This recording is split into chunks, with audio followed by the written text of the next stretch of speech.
നമസ്കാരം, മലയാളി വാർത്തയിലേക്ക് സ്വാഗതം. പിണറായി കേരളം വിറ്റ് തിന്ന് കുടുംബത്തോടെ പുളയ്ക്കുന്നു. രണ്ടാം സർക്കാരിന്റെ അവസാന കാലത്തോടടുക്കുമ്പോൾ ഇനി ഒരു 3.0യ്ക്ക് വേണ്ടി വികസനത്തിന്റെ നീണ്ട ലിസ്റ്റ് എടുത്ത് പുറത്തിട്ടിരിക്കുന്നു. എല്ലാം അവസാന കാലത്തേക്ക് മാറ്റിവെച്ചിരിക്കുകയായിരുന്നു. 9 കൊല്ലം പറയാതിരുന്ന പല വികസന നേട്ടങ്ങളും ഇപ്പോൾ ആവനാഴിയിൽ നിന്ന് പുറത്തേക്ക് ഇറക്കി വിട്ടിരിക്കുന്നു. എല്ലാം അടുത്ത അവസരത്തിനു വേണ്ടിയുള്ള കളി തന്നെ. വികസനങ്ങൾ ഉണ്ടായിട്ടുണ്ട്, ഇല്ല എന്നല്ല. ഈ സർക്കാരിന്റെ കാലത്ത് കേരളത്തിന് വലിയ മാറ്റങ്ങൾ ഉണ്ടായി. എന്നാൽ അതിന്റെ മറവിൽ നടക്കുന്ന കോടാനുകോടികളുടെ തട്ടിപ്പും വെട്ടിപ്പും അഴിമതിയും മറയ്ക്കപ്പെടുന്നു. ഇതാണ് CPMന്റെ എല്ലാ കാലത്തെയും കളികൾ. വികസനത്തിന്റെ മറവിൽ അവർ വലിയ തട്ടിപ്പുകളാണ് എല്ലാ കാലത്തും നടത്തിയിട്ടുള്ളത്. സ്വർണവും ഹവാലയും ഇനിയും ഇവിടെ ഒഴുകും. കേരളത്തിന്റെ കുന്നും മലയും ഭൂമിയും സമ്പത്തും അമ്പലങ്ങളും കോർപ്പറേറ്റുകൾക്കുൾപ്പെടെ തീരെഴുതി കൊടുത്ത് സഖാക്കൾ കോടീശ്വരന്മാരാകും. ഇടയ്ക്ക് ഇതേപോലെ വികസനത്തിന്റെ കെട്ടഴിച്ചുവിട്ട് ചോദ്യം ചോദിക്കുന്നവരുടെ വായടപ്പിക്കും. എന്തെങ്കിലും കൈക്കൂറ്റപ്പാട് കൊണ്ടായാലും പിണറായി വിജയന്റെ ഒരു മന്ത്രിസഭയ്ക്ക് ഇനി സാധ്യതയില്ല എന്ന് മനസാക്ഷിയുള്ള ഏതൊരാൾക്കും ഉറപ്പിക്കാം. ശബരിമല സ്വർണ്ണക്കൊള്ള കേസിന്റെ ചരിത്രം സുഭാഷ് കപൂറിലൂടെ പുറത്തു വന്നല്ലോ. സ്വർണ്ണക്കൊള്ള കേസ് അന്താരാഷ്ട്ര കള്ളക്കടത്ത് കേസുകളുമായിട്ടാണ് കേരള ഹൈക്കോടതി താരതമ്യ പഠനം നടത്തിയിരിക്കുന്നത്. ഞെട്ടിക്കുന്ന വിവരങ്ങളാണ് കോടതി പുറത്തു കൊണ്ടുവന്നിട്ടുള്ളത്. സർക്കാരിനെയും CPMനെയും കടന്നാക്രമിക്കുകയാണ് ശക്തിധരൻ പങ്കുവച്ച പോസ്റ്റിൽ ഈ സർക്കാരിന്റെ കപട മുഖങ്ങളെല്ലാം തന്നെ വലിച്ചു കീറുന്നുണ്ട്. ശക്തിധരന്റെ പോസ്റ്റിന്റെ കൂടുതൽ ഭാഗങ്ങൾ നോക്കാം. എന്റെ അടുത്ത ചില സുഹൃത്തുക്കളോട് ശബരിമലയെ ചൂഴ്ന്നു നിൽക്കുന്ന ചില തട്ടിപ്പുകളെക്കുറിച്ച് 1 മാസം മുൻപ് സ്വയം വിമർശനപരമായി സംസാരിച്ചപ്പോൾ അവരാരും അതിനെ ഗൗരവതരമായി എടുത്തില്ല. ഭഗവാനെ കാക്കുന്നവരിൽ അവർക്ക് അത്രയ്ക്ക് വിശ്വാസമായിരുന്നു. ഭഗവാനെ ആരും ചതിക്കില്ല എന്നായിരുന്നു അവരുടെ ഉറപ്പ്. ജർമ്മനിയിലെ ജയിലിൽ തടവറയിൽ കിടക്കുന്ന സുഭാഷ് കപൂറിനെ കുറിച്ച് ഇവർ ചിന്തിച്ചിട്ട് പോലുമില്ല. ദൈവത്തിനെ പോലും അടിച്ചു മാറ്റുന്ന കരവിരുതാണ് അവർക്ക്. ശബരിമല സ്വർണ്ണ ഖനിയാണ്. ആ നിധി പരിപാലിക്കുന്നതിലെ അലംഭാവം കുറ്റകരമാണ്. 1 മാസം മുൻപ് ഞാൻ ഉയർത്തിയ ആശങ്കയ്ക്കും മുഖ്യ കാരണം രാഷ്ട്രീയം തന്നെയാണ്. CPMന്റെ അണ്ടകടാഹത്തിൽ കോടികളുടെ നിക്ഷേപമുണ്ട്. ഇത്തരത്തിലുള്ള ഭൂലോക മാഫിയകളെക്കുറിച്ച് ജഡ്ജിമാർ ചൂണ്ടിക്കാണിക്കുന്നതുവരെ നമുക്കറിയില്ലായിരുന്നല്ലോ അതൊന്നും. മുഖ്യമന്ത്രിയുടെ മകൾ ഇത്രയേറെ കോടികൾ തരപ്പെടുത്തുമെന്ന് ആരെങ്കിലും സംശയിച്ചിരുന്നോ? CPM ശബരിമല കേന്ദ്രീകരിച്ച് സമാന്തര സമ്പദ്ഘടന നിശബ്ദമായി കെട്ടിപ്പടുത്തിട്ടുണ്ട് എന്ന് ആരെങ്കിലും അറിഞ്ഞിരുന്നുവോ? ആ അണ്ടകടാഹമാണ് ഈ കുടുംബത്തെ പോറ്റുന്നതെന്ന് ആരാണെന്ന് ആരറിഞ്ഞിരുന്നു?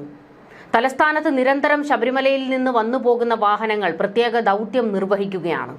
Pinarayi Vijayan, justice K. സുകുമാരൻ പറഞ്ഞതുപോലെ ലക്ഷണമൊത്ത മാഫിയയാണ്. കോടതിയുടെ ഏറ്റവും ഒടുവിലത്തെ വിധി അതിന് ദൃഷ്ടാന്തമാണ്. ശബരിമലയിൽ ഈ മാഫിയയെ നിഴൽ പോലെ പിന്തുടരുന്ന സംവിധാനങ്ങളുണ്ട്. ഒറ്റ ഉദാഹരണം എടുത്തുകാട്ടാം. ഏറെ കോളിളക്കം സൃഷ്ടിച്ച M. ശിവശങ്കർ IAS ആരായിരുന്നു? അഴിമതിയുടെ ലാഞ്ചന പോലും അദ്ദേഹത്തിൽ പുരണ്ടിരുന്നില്ല.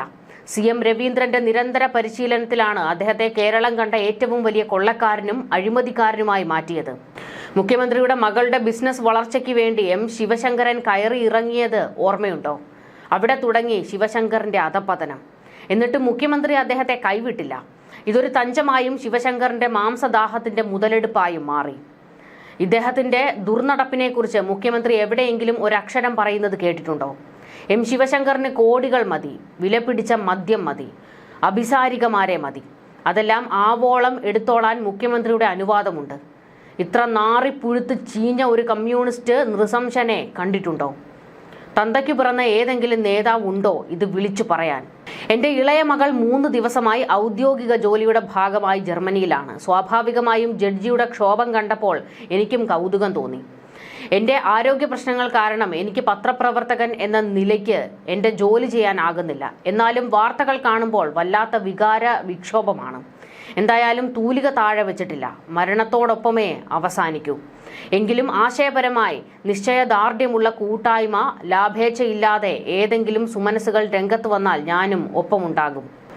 ജർമ്മനിയിൽ ശിക്ഷിച്ച സുഭാഷ് കപൂർ ചെറിയ മീനല്ല.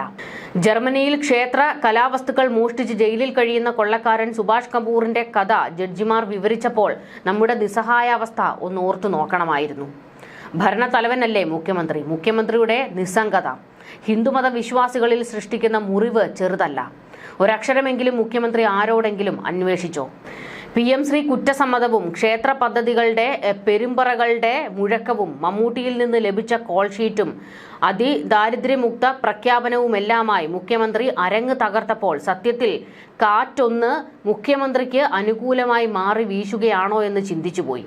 ഒരു നൃശംസനാണ് ഒപ്പമുള്ളതെന്ന് ആരും ഓർത്തില്ല. അയ്യപ്പൻ എല്ലാം കണ്ടുകൊണ്ടിരിക്കുകയാണ്. സ്വർണ്ണപ്പാളികൾ കടത്തിയത് എന്ത് ധൈര്യത്തിലാണ്.